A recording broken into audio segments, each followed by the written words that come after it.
Hello বন্ধুরা, কেমন আছেন সবাই? আশা করি সবাই ভালো আছেন, সুস্থ আছেন।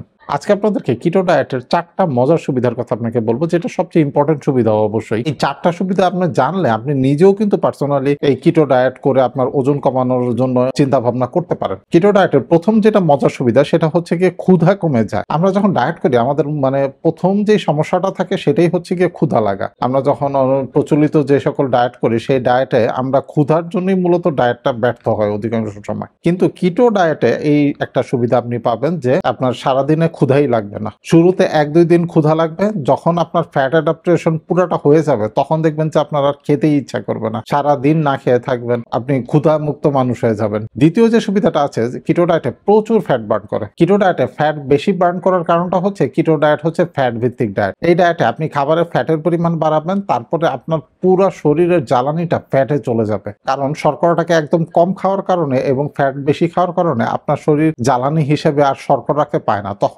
তার মূল জ্বালানিটা ফ্যাটে নিয়ে যায়। যখন মূল জ্বালানিটা ফ্যাটে নিয়ে যায় তখন কিন্তু শরীরের জমে থাকা ফ্যাটও বার্ন হওয়া শুরু করে। তাই এই ডায়েটে শরীরের প্রচুর ফ্যাট বার্ন হয়। তৃতীয় যে সুবিধাটা সেটা হচ্ছে ব্লাড সুগার স্টেবল থাকে। এই ডায়েটে আপনি শর্করা জাতীয় খাবার খাওয়ার কোনো চান্সই পাবেন না। খুব সামান্য পরিমাণ শর্করা গ্রহণ করবেন, তাও সেটা হচ্ছে সবজি থেকে, যার ফলে আপনার ব্লাড সুগারটা কিন্তু একদম স্টেবল থাকে। যারা দীর্ঘদিন ডায়াবেটিসে ভুগছেন, ব্লাড সুগারটাকে কন্ট্রোল করতে পারছেন না, তাদের ক্ষেত্রেও দেখা যায় যে তাদের ব্লাড সুগারটা খুব স্টেবল হয়ে যায়। তারা খুব একেবারে খুশি হয়ে যায় যে আমার ব্লাড সুগার এতদিন ধরে কন্ট্রোল করতে পারছি না, এই ডায়েটটা ধরার পরে আমার ব্লাড সুগারটা কন্ট্রোল হয়ে যাচ্ছে। স্বাভাবিক বিষয় যে আপনি শর্করা না খেলে কিন্তু আপনার সুগারটা অবশ্যই কন্ট্রোলে চলে আসবে। এবং সর্বশেষ যে সুবিধার কথাটা বলবো সেটা হচ্ছে শরীরে এনার্জি বৃদ্ধি পায়। শরীরে এনার্জি বৃদ্ধি পাওয়ার কারণটা হচ্ছে যে নরমালি আমরা যারা শর্করা ভিত্তিক খাদ্যাভ্যাসে অভ্যস্ত তাদের কিন্তু শরীরে ইনসুলিন রেজিস্ট্যান্সের প্রবলেম থাকতে পারে। যে আপনি শর্করা খাচ্ছেন ঠিকই, কিন্তু আপনার শরীরের কোষ সেই শর্করা থেকে শক্তি গ্রহণ করতে পারছে না। আপনার শরীর কিন্তু সেই শর্করাটাকে ফিরিয়ে দিচ্ছে। কারণ হচ্ছে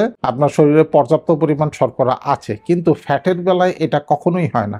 এবং এই ডায়েটটা যেহেতু ফ্যাট ভিত্তিক ডায়েট, আপনার শরীর কিন্তু সবসময় ফ্যাট থেকে শক্তি গ্রহণ করতে প্রস্তুত থাকে, যার ফলে দেখা যায় যে আপনার শরীরে এনার্জিটাও বৃদ্ধি পায়। আপনি চলাফেরাতে অথবা সারাদিন না খেয়ে থাকলেও কিন্তু ক্লান্ত হন না। ফ্যাট ভিত্তিক খাদ্যাভ্যাসে অভ্যস্ত হওয়ার ফলে দেখা যাবে যে আপনি সারাদিন না খেয়ে থাকলেও আপনার শরীরে ক্লান্তি আসে না এবং আপনার শরীরে প্রচুর এনার্জি পান। এটা কিন্তু খুব ভালো একটা দিক। আপনি না খেয়ে থেকেও শরীরে পর্যাপ্ত শক্তি পান। খুব মজার না দিকটা? এই হলো আমার বলা কিটো ডায়েটের ৪টি সুবিধা, যেটা আপনার জন্য অনেক উপকারী হবে। কেমন লাগলো ভিডিওটি? ভালো লাগলে আমার চ্যানেলটি সাবস্ক্রাইব করে ফেলবেন এবং পাশে থাকা বেল বাটনটি ক্লিক করে ফেলবেন। আমার সোশ্যাল মিডিয়ার লিংক সবসময় ডেসক্রিপশন বক্সে থাকে, আপনারা চাইলে সেখানে আমাকে ফলো করতে পারেন। সবাই ভালো থাকবেন, সুস্থ থাকবেন। আল্লাহ হাফেজ।